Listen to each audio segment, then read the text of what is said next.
Hey guys, welcome back to the Behavior Revolution Scriptures. My name is Mark.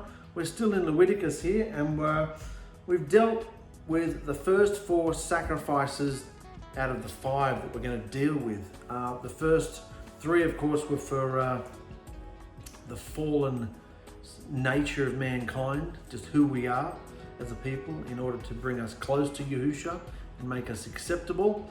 And the last 2 sacrifices actually deal with disobedient behavior. And in our last episode, the first sacrifice of disobedient behavior, which was the purifying offering, was actually to do just that, purify the person of their diseased state, their unclean state that we find ourselves in because we've disobeyed Yahushua's instructions.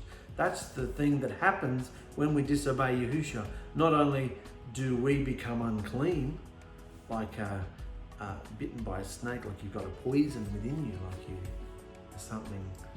you're dirty, you know. So doing disobedient things, disobeying his commandment, his instructions, makes us unclean and dirty. And the second thing disobeying him does is it's like an actual assault on his set apartness, on the relationship we have with him, and it puts us into debt. It's like injuring him, hurting him. So we have to compensate. That's what it's not a matter of being punished, it's a matter of compensating. These sacrifices were not a matter of paying the debt and you need to be punished to like paying a fine. It's not like that. The point was to offer something to Yahushua in repentance, out of apology. I've hurt you, I'm sorry, will you please forgive me? And that's why this is called a forgiveness offering, because through this offering you could be completely forgiven. So we're going to go into the 5th sacrifice today and then summarize what all these sacrifices mean to us today. So make it right, pay the debt. Like I said, this debt isn't a financial debt, it's a personal debt. It's an assault on his set apartness. It's this offering here, number 5, is called the guilt offering. When you bring your guilt offering, forget that. This is a forgiveness offering. Bring your feet. I'm not watering down the message. Like, we are guilty, yeah, but is your glass half full or half empty? You know, when you bring your sin offering to be purified, you know, like to be purified, purifying offering. That's what it means. When you bring your guilt offering, it's a forgiveness offering. That's the purpose of it, to be forgiven. That's what he does. I believe this is how Yahushua talks. So Yahushua said to Moshe, tell the people, if you disobey my instructions regarding my set apart property with full awareness of their behavior, that's what threw me. If it's full awareness, then wouldn't that be intentional? Well, no, because you could do it, you know, okay, you're walking along, you trip over a table. The table falls over, something falls off the table, something smashes.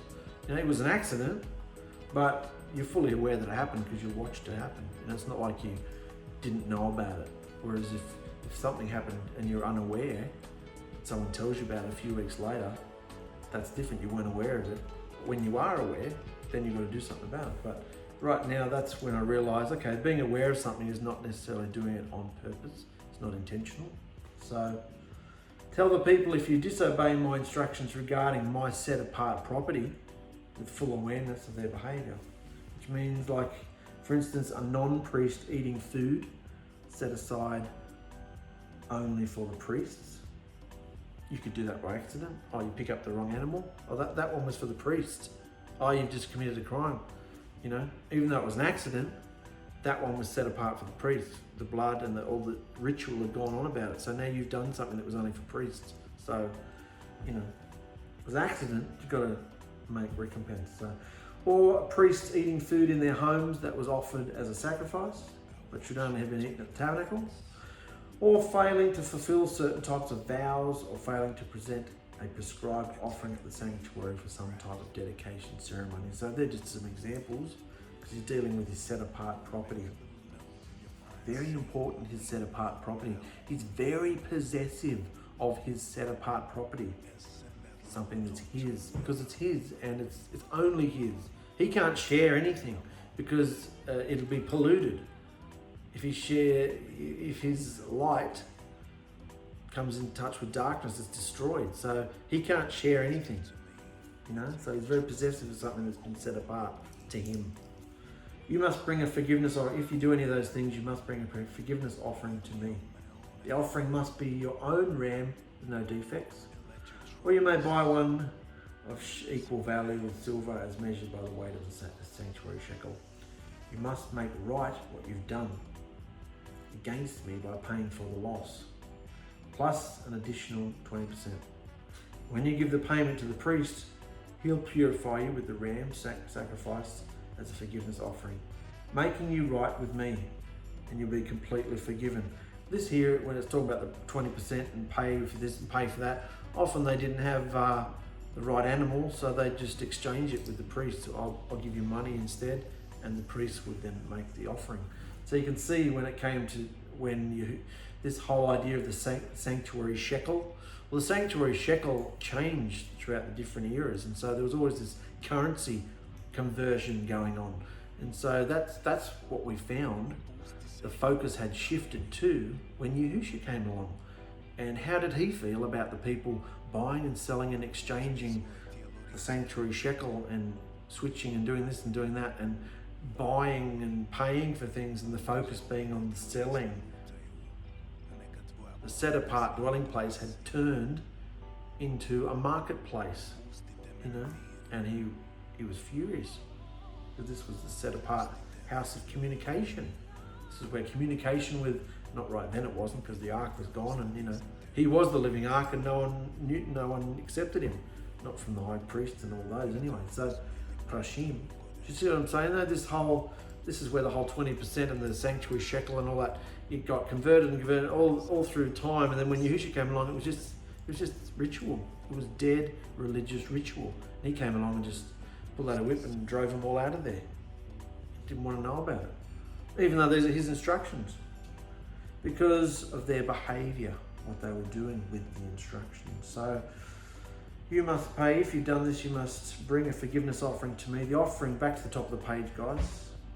The offering must be your own ram with no defects, or you may buy one of equal value with silver, as measured by the weight of the sanctuary shekel. You must make right what you've done. It was the whole point. You've got to make it right. That's what this offering was about, making it right. You've injured Yahushua. You've injured his set apartness. You've got to make it right, what you've done against me, by paying for the loss, plus an additional 20%. And when you give the payment to the priests, they'll purify you with the ram sacrifice as a forgiveness offering, making you right with me, and you'll be completely forgiven. Now suppose you disobey one of my instructions, even if you're unaware of it at the time. You're still guilty and will be punished for your behavior. So you must bring the priest your own ram with no defects for a forgiveness offering, or you may buy one of equal value. Through this process, the priest will purify you from your unintentional disobedience, making you right with me, and you'll be forgiven. This is a forgiveness offering, for you have been guilty of an offense against me. The Hebrew word for disobedience in this text, dealing with Yahushua's set apart, what was it, furniture? Set apart, what did we call it? Set apart property. Dealing with Yahushua's set apart property. So the same word for disobedience here, look in the turquoise, dealing with Yahushua's set apart property. The Hebrew word for disobedience in this text implies much more seriousness, and it's the same word used to describe weightier crimes such as adultery or idolatry, which were intentional crimes. So being unaware implies not feeling quite right inside yourself and making an offering for a crime you suspect you may have committed. That's what I was thinking. If you don't know, remember he says, even if you don't know you've done it, you're still guilty and you'll be punished. So you should still offer a sacrifice. I'm thinking, well, how do you know if you've done it then? If you didn't know you did it, if you don't know you've done something wrong, how can you offer a forgiveness offering for something if you don't know you've done it? Even though you've done it, you're guilty, but you don't know you've done it. How do you know? Well, it's the idea of not feeling quite right inside yourself. Like you're not quite sure. I think I might have done something wrong. I don't feel quite right. So, or someone might tell you, remember when you did that the other day? I don't think that was right. I think you should have done it this way. So, could have happened in many ways, but so you don't feel quite right inside yourself and making an offering for a crime you suspect you may have committed. So the forgiveness offering you hear in the purple, the forgiveness offering shows us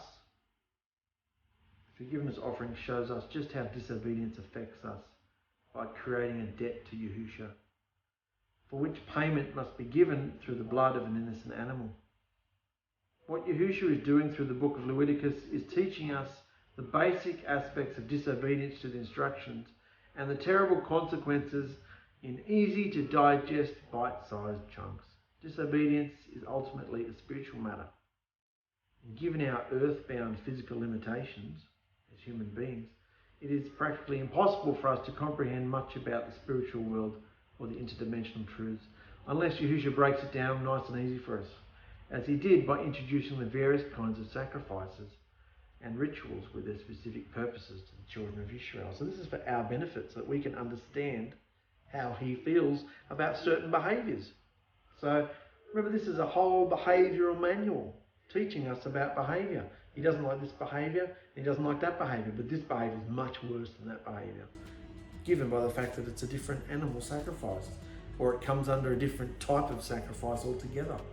That's why he's teaching us about all these different sacrifices.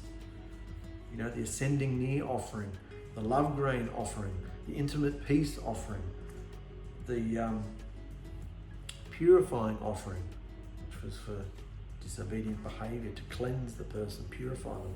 And now the forgiveness offering for the actual, this guilt offering or forgiveness offering, as I've called it, is actually, when we've always thought of Old Testament sacrifices, this is generally the one we're thinking of. You did something wrong, you got to offer up an animal.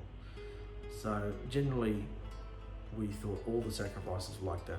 Generally in our everyday thinking, when we think, the Levitical sacrifices in the tabernacle were to, you did something wrong, you sinned, and you got to offer up an animal. Well, that's exactly what this one is. But we didn't know about all the other ones, did we, for all the different reasons? This last one, the forgiveness offering, is pretty much the popular, commercialised one that we know about. So, of course, we should know what behaviours require a forgiveness offering. Because it seems to be a weightier sacrifice, this one. Some people have said that the purifying offering, which we did last episode, was for the first 4, breaking the first 4 commandments, which were to do with your relationship with 𝗂𝗎𝗓, and the last 6 commandments, which were to do with your dealing with mankind, your fellow neighbour. If you broke those ones, then you had to offer a forgiveness offering. That's a different take on it. I didn't really go too much into that. But let's have a look at behaviours that require a forgiveness offering. 𝗂𝗎𝗓 said to Moshe, when anyone cheats his neighbour in regard to a security deposit, or steals or commits fraud or finds lost property and lies about it, or swears falsely, refusing to tell the truth, it's a great evil to me. How we treat our fellow Israelite is how we treat 𝗂𝗎𝗓. It doesn't say how we treat the world, although you're not supposed to go out there being cruel to people, but the point is, he's talking about how to treat your brother, your neighbour, your fellow Israelite. That's what it's talking about here. How we treat our fellow Israelite is how we treat 𝗂𝗎𝗓. How you treat people in the bride is how you treat 𝗂𝗎𝗓. Are you aware of that when you're typing? Are you aware of that when you're talking to your wife, children, brothers and sisters in the belief? Are you aware that how you treat other people is how you treat 𝗂𝗎𝗓, according to him? Interesting, that behaviour. So if you've behaved this way, you're guilty. You must give back whatever you stole, or the money you took by extortion, or the security deposit, or the lost property you found, or anything obtained by swearing falsely, lying about it. You must make it right by paying the full amount plus an additional 20% to the person you have harmed. And on that same day you must present a forgiveness offering to me. So not only do you have to make it right, pay the person back, make amends to the person in the natural that you've harmed or ripped off, plus 20% for the effort. Now you've got to, on the same day, present a forgiveness offering to me of your own ram with no defects, or you may buy one of equal value. And through this process, the priest will purify you before me, making you right with your neighbour, and you will be forgiven. Real forgiveness. The life is in the blood. It's alive and kicking, and it will forgive you. That you will be forgiven for any of these evil behaviours you've done. We've now looked at the 5 offerings from the perspective of the common individual approaching Yahusha. Now let's look at the instructions Yahusha gave his priests regarding these 5 offerings. So we've looked at the 5 offerings from the point of view of a common person or bringing the offerings to the tabernacle. Now we're going to look at the instructions that Yahusha gives the priests, telling them what to do about all these sacrifices coming their way. Alright? So, priests dealing with the ascending near offering.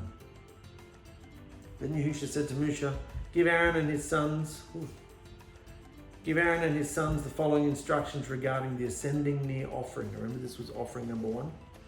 It must be left on top of the altar until the next morning, and the fire on the altar must be kept burning all night.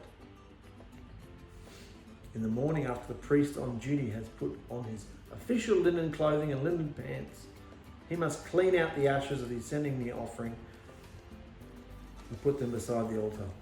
Then he must take off these garments, change back into his regular clothes, and carry the ashes outside the camp to a place that is clean. He had to keep changing his clothes because he couldn't wear the same clothes in the set apart place as he wore out here, and he couldn't wear the same stuff out here as when he went outside the camp, because anything that touched him outside the camp would make him unclean, and then he couldn't go back to the set apart place. So he had to change his clothes all the time.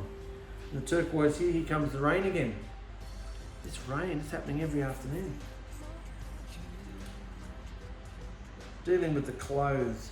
Israel left Egypt rich with tons and tons of gold and silver, and continued trading with the surrounding nations for fine linens, precious metals, household and sacrificial items. Have you ever thought of that? While they were to be set apart from the nations, they were 3 million people. They were a huge community, and all the surrounding nations would have known and heard what happened in Egypt. You know, because Egypt is still devastated to this day.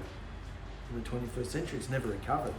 So all the surrounding nations that are apparently their enemies, well, they are their enemies, would still be buying and selling and making trade agreements with them, and all sorts of things were going on, because remember, they were in Goshen. Israel was in Goshen, which was the mouthway of all the foreigners coming into Egypt to make deals with the pharaohs and all that sort of things.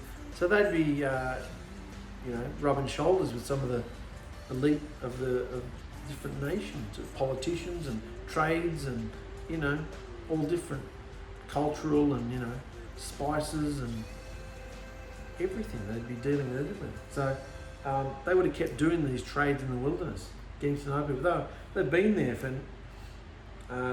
by the time we get to Numbers anyway, they've been there for nearly a year, or just over a year. So, Israel left Egypt rich with tons and tons of gold and silver, and continued trading with the surrounding nations for fine linens, precious metals, household and sacrificial items. So, meanwhile, the fire on the altar must be kept burning and must never go out. The fire must never go out. Each morning the priest will add fresh wood to the fire and rearrange the ascending near offering on it. He will then burn the fat of the intimate peace offering on it. Remember, the fire must be kept burning on the altar at all times, and it must never go out. This fire must never go out. Do you know that? I didn't know that. On the brazen altar, the fire could never go out. Let's talk about that fire. Why was the fire in the altar to burn continuously? Did Yahusha light this fire? When the establishment of the priest and the tabernacle was all done, remember they made the offerings and sacrifices, and the fire came out of the sky and lit the brazen altar. It was divine fire. They were having practice goes before that, burning apples and getting it going and getting the pattern established and working it out and having a bit of a practice run. But once it was all set up and ready to go, and as soon as the blood had been shed and covered the altar and all the different articles of furniture, making them set apart, because remember, he can't come near until the blood's touched them all. So once the blood had touched everything, the fire, boom, came down on the brazen altar. So the fire on the brazen altar at the front of the tabernacle came from the sky, from Yahushua himself. So as long as it never went out, any fire coming from this original divine fire was to be considered set apart. Whatever is taken from or is joined to Yahushua's set apartness becomes set apart. So even though the fire came out of the sky, obviously the fire stopped coming from the sky, but the altar was burning. So that fire could never go out. Got that? They had to keep that fire burning all the time. And that fire was used to light the altar of incense. That fire was used to light the menorah in the set apart place. It all came from this divine fire that Yahushua lit himself. To get that, it was his fire. The fire came from his dimension, the blood came from this dimension. And once those two things were connected on the altar, set apartness was the result. And once that was set apart,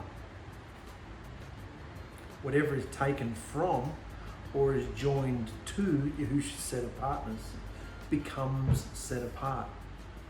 The fire came from his dimension, the blood came from this dimension. And once those two things were connected on the altar, set apartness was the result. And once that was set apart, whatever is taken from or is joined to Yahushua's set apartness becomes set apart. In Romans 11, Paul said, if the root is set apart, so are the branches. Yahushua is the root, and we his bride are the branches. So without Yahushua lighting up the brazen altar with his own set apart higher dimensional fire, atonement could not have been accomplished at the brazen altar. You got that? This wasn't just about some silly ritual to teach them things, to wash their minds so they'd be ready for him. That was part of it. The whole point is that he could come close. How are we going to join these dimensions? Only he knew how to do it. It was by blood and through this fire. Without Yahushua lighting the brazen altar with his own set apart high dimensional fire, atonement could not have been accomplished at the brazen altar. It would have just been a huge barbecue pit. It would have just been a huge barbecue pit. His essence and purity were directly connected to the brazen altar's fire. His essence and his purity were directly connected to the brazen altar's fire, which was where blood atonement was achieved. That was where it all started. That's where the animal sacrifices were made, at the brazen altar. So anything that touched that altar was set apart because the altar was set apart. The only way the altar was set apart was because the living blood of animals was shed on it. And then once that was done, the divine fire came down and it never went out. So the fire on that was divine fire. Not man-made fire, divine Yahushua fire from his dimension, which is why atonement was possible. His dimension and this dimension joined together. So without innocent blood and Yahushua's set apart fire to burn it up, atonement for man's disobedience is simply not possible, because man-made fire was unacceptable. Man-made fire was unacceptable. Also, the coals used for the altar of incense inside the tabernacle had to come from the coals produced in the brazen altar too. Therefore, if the brazen altar fire was quenched, the priest's ability to offer up incense to Yahushua was gone too. All these rituals were still going on in Yahushua's day as well. So the altar of incense speaks of communication. So if they let the fire go out, what happened to the communication? The coals from the brazen altar were what was taken into the set-apart place and mixed with the incense. And the incense smoke would go in to the ark and communication. You know, the incense is the prayers of the saints, communication. So he's severing the communication if the fire went out. So that it was of the utmost importance, because this was fire from Yahusha. It was his fire, divine fire. So Paul was using the analogy of not quenching the fire of the brazen altar when he told us not to quench the spirit of Yahusha. They were talking the lingo, cultural lingo. So Paul was using the analogy of not quenching the fire of the brazen altar when he told us not to quench the spirit of Yahusha. What he was saying is that because of Yahusha's sacrifice, a portion of his Ruach spirit now lives inside every believer, representing the set-apart fire that burned on the brazen altar. And just as this fire could never go out, we should not quench the living fire, which is Yahusha's shared essence with us, within us, through disobedient or evil behaviour. So that's how you quench it, by being disobedient. So once again, it's all about behaviour. If you're disobedient to Yahusha, you're quenching that fire. You're like pouring water on the fire. You're not just letting it go out, you're actually putting it out. A big wet fire blanket. Put that fire out, you know. So that's what our behaviour can do. Our behaviour, which is supposed to be burning for Yahusha and burning the sacrifices, burning the incense to communicate with Yahusha. All that can be just wet blanket. You ever been around people who are just a wet blanket when they walk in the room? Putting the fire out, you know. So we shouldn't be like that. So, just as this fire could never go out, we should not quench the living fire within us through disobedient or evil behaviour. A battle of wills is the result, and the pain of not surrendering to Yahusha's desire in our life, well, burn! So that was the first offering from the priest's point of view. This is the love grain offering now from the priest's point of view. Yahusha said to Moshe, give Aaron further instructions for the love grain offering. Further instructions. Aaron's sons must present this offering to me in front of the altar. The priest on duty would take from the love grain offering a handful of choice flour, semolina, moistened with olive oil, together with all the frankincense. He will burn this portion of remembrance on the altar as a pleasing aroma for me. Aaron and his sons may eat the rest of the flour, but it must be baked without yeast and eaten in a special place within the courtyard of the tabernacle. Remember, it must never be prepared with yeast. I have given it to the priests as their share of a special love gift presented to me. Just like the purifying offering and the forgiveness offering, it is the most set apart. Any of Aaron's male descendants may eat from the special gifts presented to me. I'm not going into that a lot because we dealt with it a couple episodes ago. It's just the same instructions from the priest's point of view. So don't use leaven. This was the offering that was grain offering, the love grain offering. So any of Aaron's male descendants may eat from the special gifts presented to me. Any of Aaron's male descendants. So in the turquoise here, the tribe of Lewi performed many tasks involving the tabernacle, but only a blood descendant of Aaron could be a priest, because the Levitical priesthood comprised of thousands of people, and we just assumed they were all priests. The Levitical priesthood. No, the Levitical tribe of Lewi, they were all in service because they didn't have their own nation or their own spot in the campsite. Really, they were put together. The tribe of Lewi was to surround. I read something interesting about that the other day when I was studying numbers. The tribe of Lewi were placed right around the tabernacle. When you look at the floor plan of where all the tribes were camping, and the tribe of Lewi were completely surrounding the tabernacle, like to protect, not just to protect it, but to protect the people. And you know, we've always had these images in our head of them being like Buddhist monks, you know, like real pacifying, pure, peaceful, meditating priests, you know.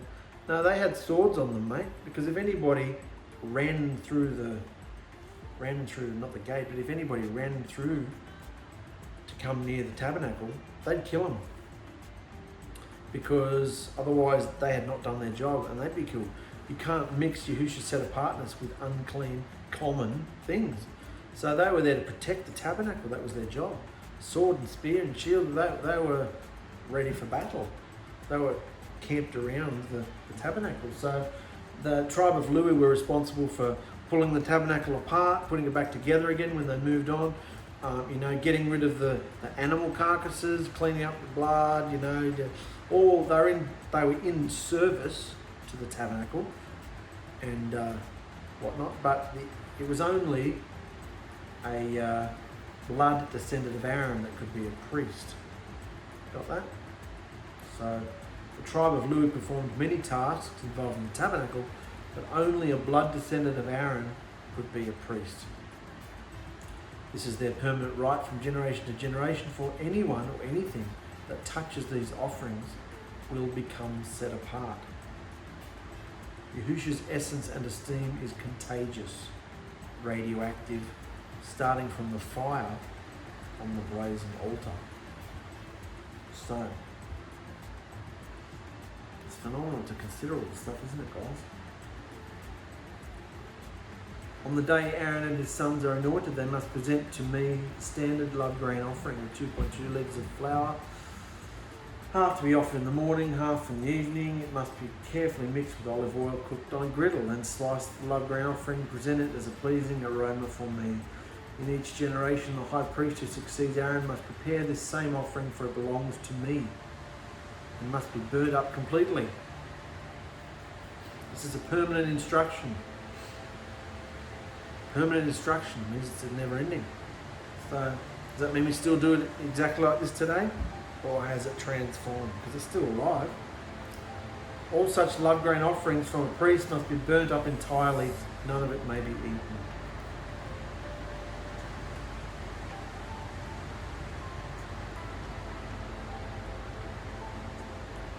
The priest had to eat a portion of the unleavened cakes of love grain offering inside the tabernacle courtyard, for this food was considered especially set apart. Just as there are varying degrees of disobedience in Yahushua's eyes, there are also varying degrees of set apartness, and the sacrifices are ordered in such a way. You can see the picture there of Musha and the burning bush. This is the whole concept of Yahushua's set apartness. He is set apart, and anything that comes near him will be destroyed. So he had to work out a way that he could dwell amongst his people, and this is how he's going to do it without destroying them. Then we come to the priests and the purifying offering. Then Yahushua said to Musha, give Aaron and his sons the following instructions regarding the purifying offering. The animal given as an offering for disobedience is a most set apart offering. It must be slaughtered in my presence at the place where the ascending the offerings are slaughtered. The priest who offers the sacrifice as a purifying offering must eat his portion in a special place within the courtyard of the tabernacle. Anyone or anything that touches the sacrificial meat will become set apart. And if the whatever is not set apart and comes in contact with something set apart, it will be destroyed. So don't just assume, because it says there, anyone or anything that touches the sacrificial meat will become set apart. There's not some special magical meat that as soon as you touch it, you become set apart. No, he's talking about those who have been anointed and are set apart. He's assuming they know that. Anyone or anything that touches the sacrificial meat will become set apart. However, and I've added here, if the whatever, person or whatever, animal, not set apart, if they're not already set apart and they come in contact with something set apart, they'll be destroyed. So the same is true in the opposite. If any of the sacrificial blood splatters on a person's clothing, the soiled garment must be washed in a special place. If a clay pot is used to boil the sacrificial meat, it must then be broken because it's porous, the blood sinks into it. Think radioactive material, think a virus, think germs, think this. So when we're talking about the blood, only in a positive way, it's radioactive. Think of it that way. His set apartness can only be mixed with set apart people. Do you know what I mean? So that's why he's saying if any of this sacrificial blood splatters on a person's clothing, the soiled garment must be washed in a special place because it's set apart blood. If a clay pot is used to boil the sacrificial meat, it must be then broken. Some of it will sink into it because clay is porous. So, but if a bronze pot is used, it must be scoured and thoroughly rinsed with water. So bronze is not, metal is not porous. You can rinse it and scrub it. Any male from a priest's family may eat from this offering, for it is most set apart. But the purifying offering may not be eaten if its blood was brought into the tabernacle as an offering to make atonement in the set apart place. It must be completely burnt with fire. Oh, good. I was going to explain this, but it's written right here. This is something we have to understand. It's something that I realised going through is that Yahushua, because he knows what we're like and how daft we are, when we went through Genesis, it was all great and lovely to understand. We can understand. It wasn't hard to understand Genesis, was it? Learning about people, places and things and about Yahushua. We didn't learn too much about Yahushua though, did we? It wasn't really until Exodus came along that we started, Yahushua sort of stood up and, I don't like these idols, I don't like you, and then came the plagues and this is who I am, and big page after page after page of red writing and instruction. This is who I am, this is what I expect, this is what I want, this is who I am. So as we, like any story, he's slowly revealing more and more of himself. So at this point in Leviticus, it's important for us to understand this scriptural principle, because it's going to affect the way you understand the rest of the scriptures. And it's about this whole, because we don't think like this today, unless it's OCD or germs, people think of it like that. But let's look at this. An important scriptural principle: whatever or whoever touches anything unclean becomes unclean. So whatever or whoever touches anything unclean becomes unclean. And whatever or whoever touches anything set apart, if it isn't already in a state of set apartness, is destroyed, because Yahushua's set apartness has been violated. You got that? Whatever touches anything unclean becomes unclean, and whatever touches anything set apart is destroyed, unless it's already been made set apart itself. You got that? And there were certain rituals and things to go through to be considered set apart.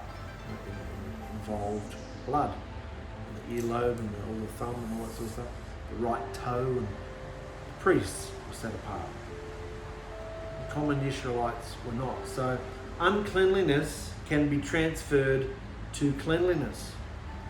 Uncleanliness can be transferred to cleanliness, but the opposite is not true.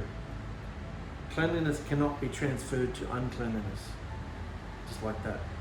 But uncleanliness could. You could easily become unclean, you could not easily become clean.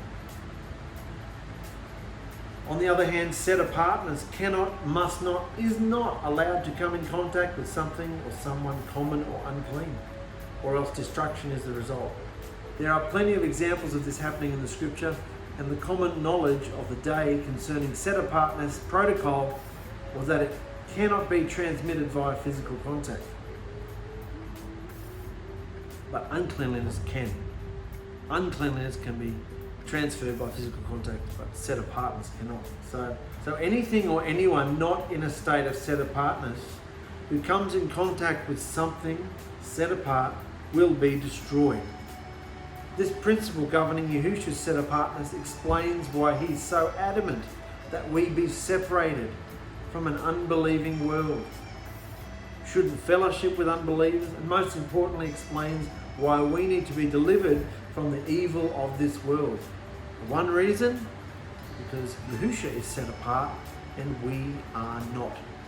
So without blood sacrifice, if we go anywhere near Yahushua's set apartness, we are zapped, dead, gone. Got that? This is important to understand as we go on, because in this culture, and the principle is still alive today, the only difference is Yahushua has washed us clean by his blood and allowed us to be set apart. He's declared us set apart. We can't earn the right to be set apart. None of our behaviour, good or bad, can make us set apart. When we come out of the water at our immersion, we are immediately set apart unto him. Kings and priests to him. Come boldly into the throne. You couldn't come boldly if you weren't set apart. You'd be zapped. You wouldn't be able to find the dimensional doorway to start with. So priests, the forgiveness offering. These are the instructions for the forgiveness offering. It is the most set apart. The animal sacrifice must be slaughtered at the place where the ascending near offerings are slaughtered, and its blood must be splattered against all the sides of the altar. The priest will then offer all its fat on the altar, including the fat, internal organs, special gift presented to me. This is the forgiveness offering. Any male from a priest's family may eat the meat. It must be eaten in a special place where it is the most set apart. The same instructions apply to both the forgiveness offering and the purifying offering. Both belong to the priest who uses them to purify someone, making that person right to me. In the case of the ascending near offerings, the priest may keep the hide of the sacrificial animal. It's interesting. The precious hide of the animal was not to be sacrificed on the brazen altar, but was to become the priest's property for bartering or to sell for money. The principle being established here is that the needs of the priests were to be taken care of by the congregation in the wilderness.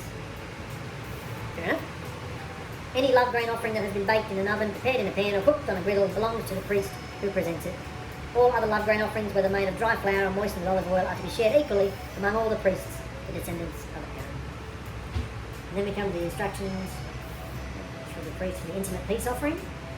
These are the instructions regarding the different kinds of intimate peace offerings that may be presented to me. If you present your intimate peace offerings as an expression of thanksgiving, the usual animal sacrifice must be accompanied by various kinds of bread made without yeast. Thin cakes mixed with olive oil, wafers spread with oil, cakes made toast flour with oil. This intimate peace offering of thanksgiving must also be accompanied by loaves of bread made with yeast.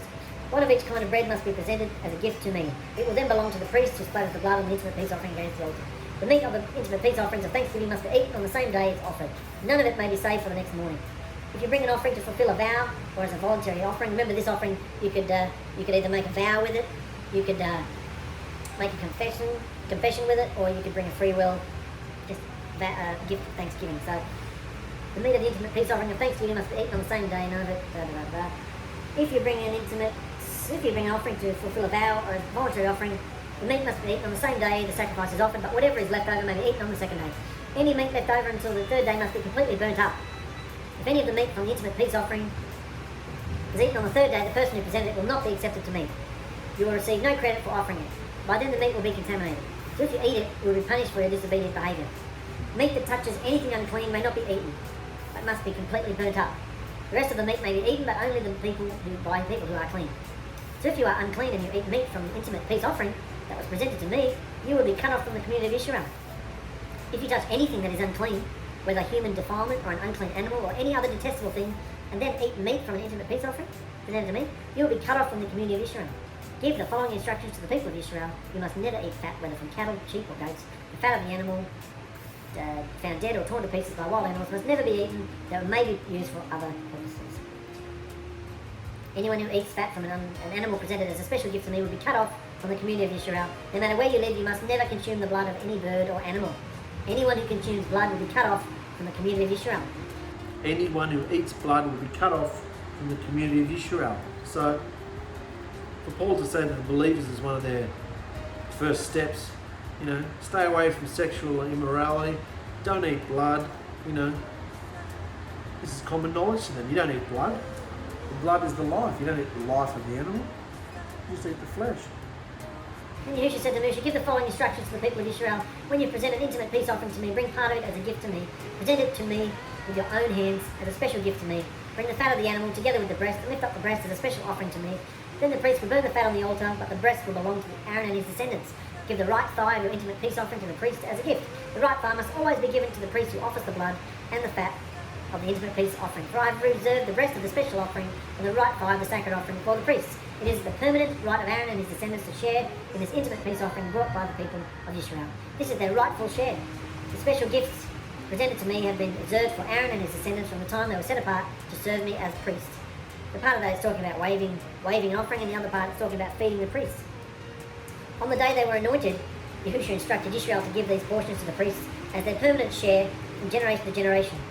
So these sacrifices not only were offered as set apart offerings and sacrifices for all the different reasons, they were also contributing to feeding the priesthood. So we're coming to the close of the part of Leviticus that talks about the 5 sacrifices, the 5 offerings. So in conclusion, let's look at these 5 offerings of Yahushua. And before I go into some latter, newer scriptures, let's look at what these 5 offerings actually did. You can see here that these 5 offerings did very different things. The first 3 offerings were just to deal with our fallen human state, our evil inclination, evil nature. And you can see here the first 3, the green, the red and the yellow, are kind of like a protective tour zone, like a protective covering over Yisrael of obedience. Like by offering up those 3 sacrifices, they were maintaining a healthy, peaceful relationship with their creator, Yahusha. So through the ascending near offering, they were made acceptable. Through the love grain offering, they were promising to keep the commandments, instructions, and through the intimate peace offering, they were made right with Yahusha. So through these 3 offerings, they had covering. See the picture there? They were covered. Then we came to the purifying offerings and the forgiveness offering, which were actually lifted up for disobedient behaviour. So the first 3 weren't dealing with behaviours, just dealing with who they were. And that's why it says here, Yisrael was delivered by blood and protected through the sacrificial system. This protected them because it allowed Yahusha to stay in their camp. And while ever he was there, he fought every battle and fended off everybody, went before them and was behind them and protected them. So we see here in the orange and the, I guess you'd call pinky beige, the purifying offering and the forgiveness offering were offered outside the camp. Those 2. Very interesting. Let's go up. First offering was the ascending near offering.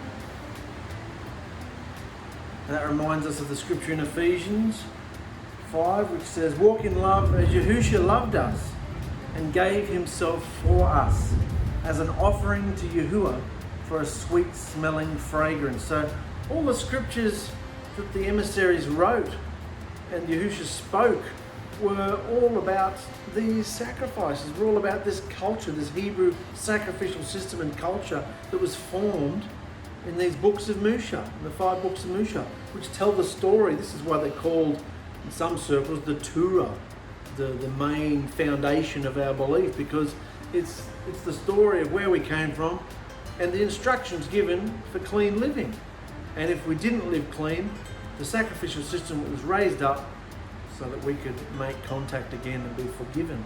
And Yahusha breathed life into all of it. So through this one we are to walk in love as Yahusha loved us and gave himself for us as a gift and an offering to Yahuwah for a sweet smelling fragrance. They would have known what that meant.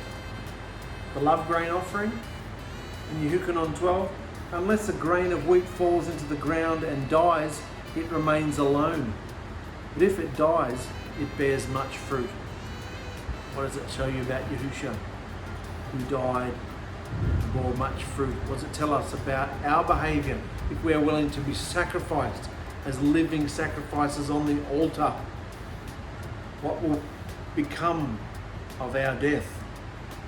Life. Give up your lives, such as they are, common life. Give it up to bear much fruit. What else reminds us of bearing much fruit? The disciplining, chastising, rebuking, flogging, so that we will bear the fruit. Fruit is behaviour. So if we're willing to surrender on the altar and die and be burnt up as a sacrifice, what does it say about our behaviour?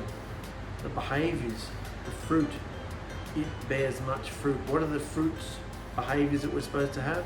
Love, joy, peace, patience, kindness, goodness, trustworthiness, gentleness, self-control.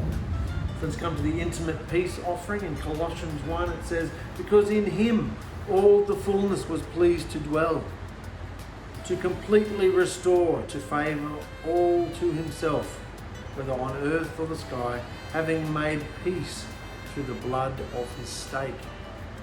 Intimate peace offering. His offering brought peace to both dimensions. And he came to the purifying offering, 1 Kepha and 1 Peter 2. You also as living stones are being built up to be a house resembling Yahusha, a set apart priesthood to offer up pure offerings acceptable to Yahusha Mashiach. You also living stones are being built up to be a house. We are being prepared to be the bride. And the bride is the bride, and it's also the house as well. The new Jerusalem is the bride. So let's go to the forgiveness offering, the last one in Ephesians 1. Yahusha, in whom we have redemption through his blood, the forgiveness of trespasses, according to the richness of his favour, which he has lavished on us in all wisdom and insight. So you can see how through these 5 offerings, it's not just some Old Testament second rate, No, this was how Yisrael found complete forgiveness. And we know today that Yahusha was not only our Passover substitute sacrifice, he was also every single one of those 5 offerings for us. And as we see, the first 3 provided protection and relationship so that we could approach him in our fallen state and be made acceptable. And the last 2, the purifying and the forgiveness, actually to cover unclean behaviour, disobedient behaviour. And those 2 sacrifices were taken outside the camp, particularly if the high priest was disobedient. He was taken outside the camp. He had to take his offering outside the camp. Yahusha was sacrificed outside the camp as well. Most believe it was out towards the Mount of Olives. So, like I said before, the meaning of fire outside the camp was not the same fire, was not the same divine fire on the altar, burnt the brazen altar, and it wasn't the fire from the incense burner either. The incense oil. This fire was an undesirable, look here, an undesirable negative fire that destroys like filthy trash. Unlike the positive fire that burnt offerings and incense, creating the smoke to please Yahusha. Remember, those 2 sacrifices had to be made outside the camp, particularly if the high priest was guilty. The weight of all evil, corruption and separation fell onto Yahusha as he hung on the torture stake outside the camp.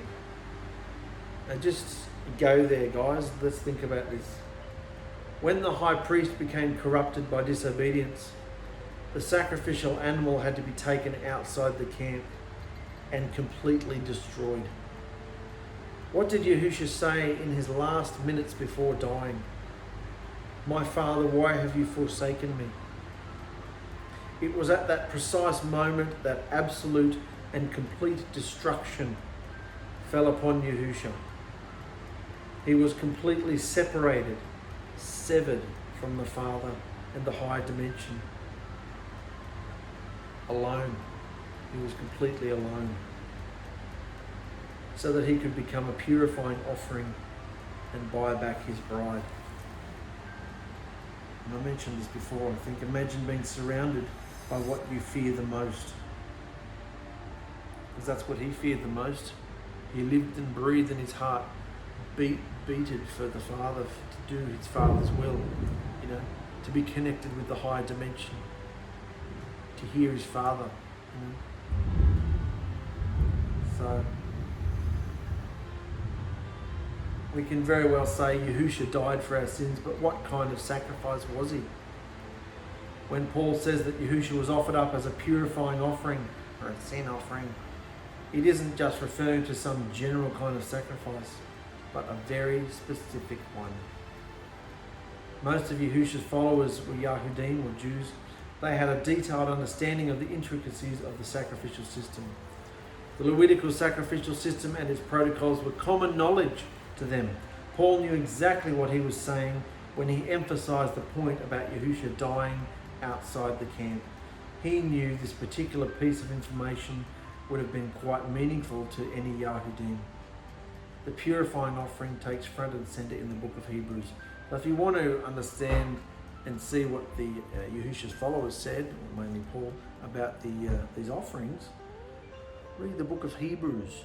It's all front and center. It's all about these sacrificial offerings and the sacrificial system and how Yahusha fulfilled and breathed life into all of them, because he was taken outside the camp. He wasn't taken to the brazen altar, which was still being operated in that day. No. He wasn't taken and ceremonially sacrificed in the for anything like that. He wasn't sacrificed at all. In the flesh, he wasn't actually sacrificed. He was dragged out there and he was murdered, executed, to fulfill all of these things that we've been reading about. So does this just breathe life into your understanding about what Yahushua did? He was talking to his people, the Yahudim, who were fully washed in this understanding of the sacrifices. So all his lingo was about the sacrifices. And then of course, he was taken outside the camp and offered up as a purifying sacrifice. Not any of the other sacrifices, the purifying. Because that's what his blood does. It purifies us. So that we can do offering 1, 2, 3. We can be made acceptable. We can come before him. We can have an intimate, peaceful relationship with him. We can be forgiven, as in sacrifice number 5. So, because he's purified us. So, he's our wonderful bridegroom, guys. And he wants that intimate peace, shalom relationship with us. This is pretty much the end of the offerings as far as the Levitical system goes now. We're going into more behavioural based things in Leviticus. And so just understand that even these, what we once thought were possibly dull instructions about sacrifices that mean nothing to us because they've been nailed to the torches, Yahushua fulfilled all those. Yeah, but so what? Do you really understand now what he fulfilled? You really understand what hoops he jumped through so that you could be his. And he's very possessive of his set-apart property, and we are his set-apart property. We are the living dwelling place, which has been established to offer up sacrifices and offerings, which are behaviour. Our behaviour is our offerings and our sacrifices. So, I love you guys. Stay strong. And know that all this means something. It's real to us because the Ruach has breathed life into it. So, see you next time.